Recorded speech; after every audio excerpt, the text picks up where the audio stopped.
Halo,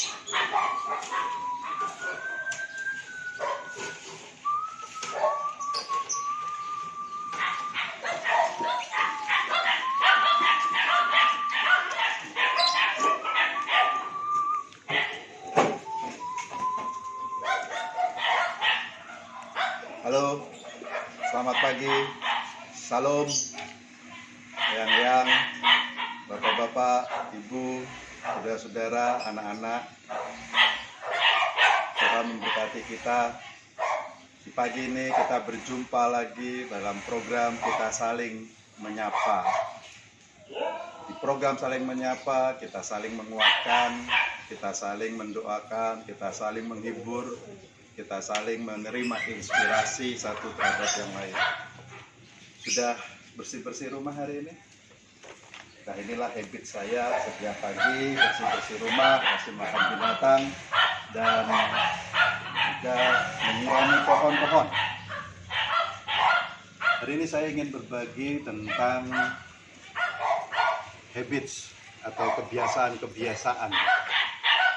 Satu buku yang bagus dari Stephen Covey tentang The Seven Habits. Salah satunya membahas tentang kebiasaan proaktif dan positif. Kebiasaan itu harus kita ciptakan. Kebiasaan harus kita latih berulang-ulang. Dan pada akhirnya kebiasaan itu membentuk identitas kita. Orang yang biasa saat teduh tiap pagi agak sulit kalau tidak saat teduh. Orang yang tiap hari olahraga akan sulit tidak olahraga. Itulah yang disebutnya kebiasaan. Nah, kebiasaan pertama yang Stephen Covey katakan adalah bangunlah kebiasaan proaktif dan positif. Itu akan membentuk diri kita menjadi manusia yang produktif. Kebiasaan menyapu, kebiasaan belajar, kebiasaan olahraga, kebiasaan berpikir positif, ini namanya proaktif dan positif. Belajar dari seorang pencipta lagu yang bernama Fanny Jane Crosby. Dia lahir pada 24 Maret 1820 dan wafat pada 12 Februari 1915, usia 95 tahun. Sejak umur 6 minggu, ia sudah buta. Naasnya, beberapa bulan berikutnya, ayahnya meninggal dan dia harus dirawat oleh ibunya sendiri. Di New York kehidupan begitu susah. Ibunya tidak mampu dan menjadi pembantu rumah tangga. Setiap dia bekerja, anaknya dititipkan ke neneknya. Sebagai orang Protestan Puritan, neneknya selalu mengajarkan kepada Crosby itu kebiasaan menghafal ayat per ayat. Sehari kadang-kadang sampai 2 perikop, 3 perikop. Karena waktu itu sekolah tidak mungkin lagi. Huruf Braille baru diresmikan 1847. Dan disitulah akhirnya dia belajar secara otodidak bersama neneknya, hanya menghafal ayat-ayat suci dan sebagainya. Ini menumbuhkan kekhawatiran, ini menumbuhkan keraguan. Apa yang bisa diperjuangkan? Apa yang menjadi pegangan hidupnya? Dia tidak mampu membuat melodi, tetapi ia mampu membuat syair-syair yang indah. Dan pada waktu itu, pencipta lagu bisa bersama-sama. Maka dia tuangkan syair siapa yang ia perlukan dalam kehidupannya. Dan dia mengarang Ku Perlukan Juru Selamat. Bisa kita nyanyikan di KJ 402. Ku perlukan juru selamat agar jangan ku sesat. Selalu harus ku rasakan bahwa Tuhanku dekat. Inilah penggalan syair dari lagu itu. Crosby tahu kepada siapa dia harus bergantung. Orang tuanya tidak mampu, neneknya tidak mampu. Lalu perjalanan selanjutnya orang tuanya tidak mampu lagi hidup di New York. Dan dia harus membawa Crosby kecil ini ke negara bagian yang lebih murah, yaitu Connecticut. Dalam perjalanannya, dalam merintis masa depannya, apa yang harus dipegangnya, masa depannya harus dicapai. Lalu ia menuangkan syair yang indah, kehadiran dan tuntunan Tuhan, dan biasa berpikir positif bahwa Allah selalu hadir. Ia menulis lagu Di Jalanku Ku Diiring, KJ 408. Di jalanku ku diiring oleh Yesus Tuhanku. Apakah yang kurang lagi jika Dia panduku? Diberi damai surgawi jika aku tetap teguh. Suka duka dipakainya untuk kebaikanku. Suka duka dipakainya untuk kebaikanku. Dia tahu kok penderitaan itu. Tapi kebiasaan berpikir positif, kebiasaan proaktif mencari cara bagaimana dia mampu mentransformasi diri, inilah yang harus kita tiru. Apakah dia hanya bahagia untuk dirinya sendiri? Tidak, saudara-saudara. Dia akhirnya berjuang bagaimana anak-anak tunanetra ini bisa mendapatkan pelajaran, mendapatkan pendidikan. Dan umur 15 tahun dia masuk ke sekolah khusus musik, yang tentu saja tidak seperti sekarang, modern. Lalu dia melihat bagaimana orang-orang buta ini dibantu untuk bisa berkarya, dan terinspirasi dari Matius 9 ayat 27 sampai 31. Jika dua orang buta itu minta disembuhkan oleh Yesus. Orang buta itu tidak bisa melihat Yesus yang hadir. Tapi dengan kebutaannya itu dia dapat merasakan kehadiran Yesus, kedatangan Yesus. Sebabnya dia berteriak, Yesus, anak Daud, sembuhkanlah kami. Tuhan, kami percaya kepadamu. Dan berdasarkan inspirasi seperti itu, serta ingin menolong sahabat-sahabat yang buta ini, mengartikulasikan perasaannya, ia menuliskan syair lagu dengan judul Mampir Dengar Doaku.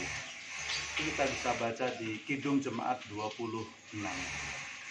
Mampirlah dengar doaku, Yesus penebus. Orang lain kau hampiri, jangan jalan terus.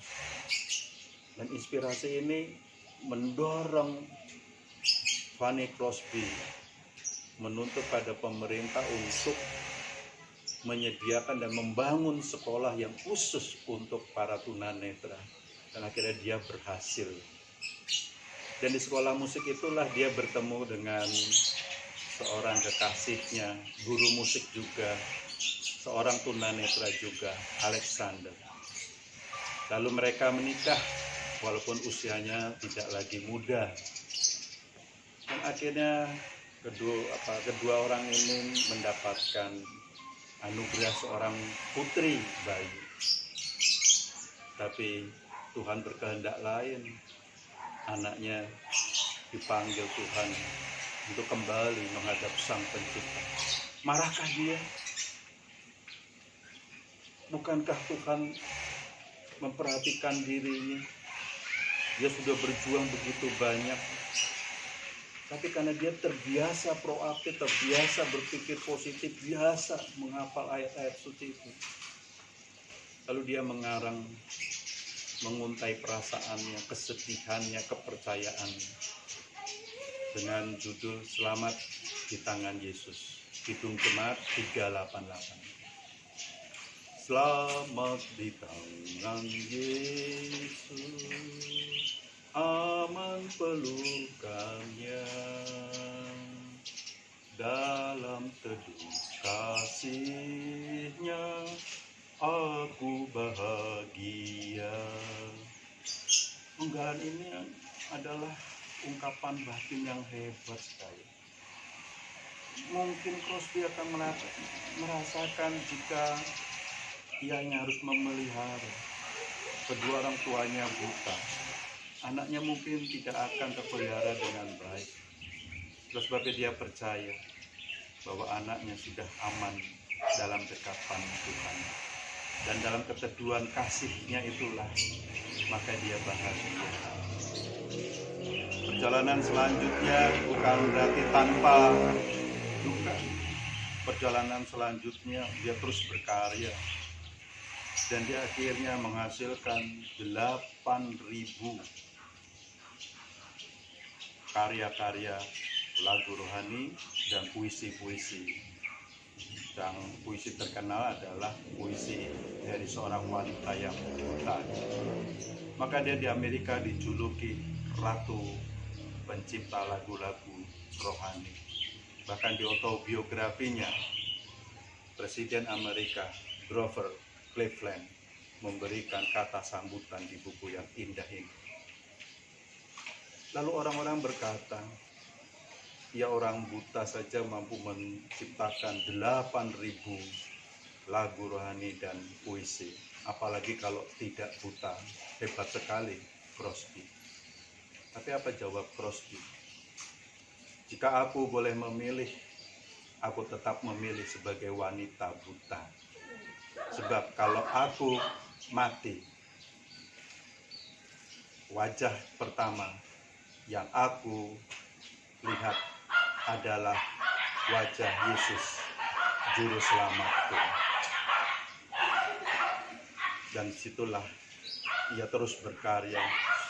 Lalu dia mengatakan, aku bahagia walaupun aku sebagai wanita tunanetra. Aku tetap bahagia. Dan itu ditulis dengan syair yang indah sekali dengan judul Ku Berbahagia. Kidung Jemaat 392.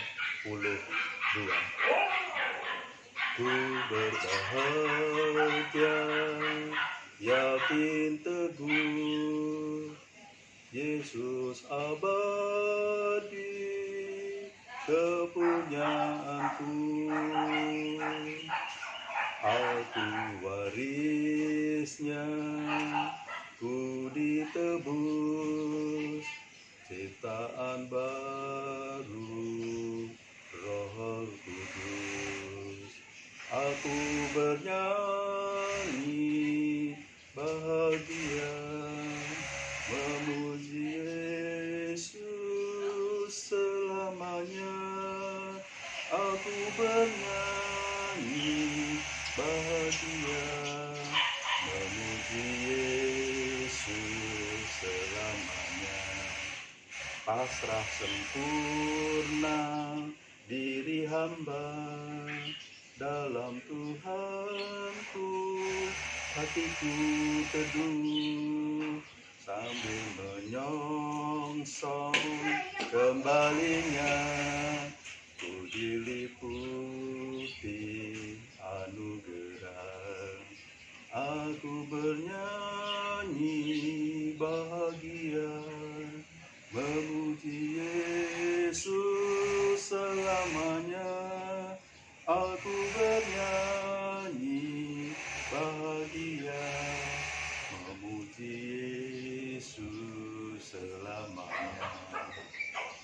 Mari saudara-saudara, adik-adik, anak-anakku sekalian, teruslah kita bangun kebiasaan yang proaktif dan positif.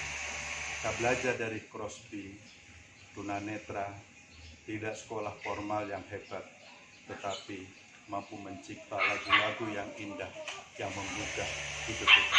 Mari kita satukan dalam doa.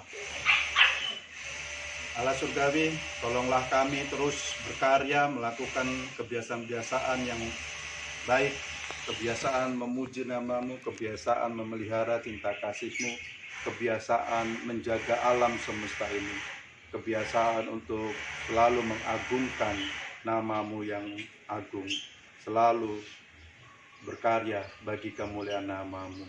Tuntunlah kami ya Tuhan, dalam kasih-Mu kami berdoa. Amin. Ayo adik-adik, saudara-saudara, kita berkarya terus melakukan. Oh ya, sebelum kita berpisah, ini kenalan dengan sahabat-sahabat saya. Ini kambing, dan ini sapi, dan ini panda, belorong. Wah, ini belorong. Setiap hari saya ditemani sahabat-sahabat saya ini. Ini Molly, panda, sini. Poki, sini. Saya punya 7 dan tiap hari ini selalu menjadi sahabat saya kalau bersih-bersih rumah. Salam damai. Tuhan memberkati.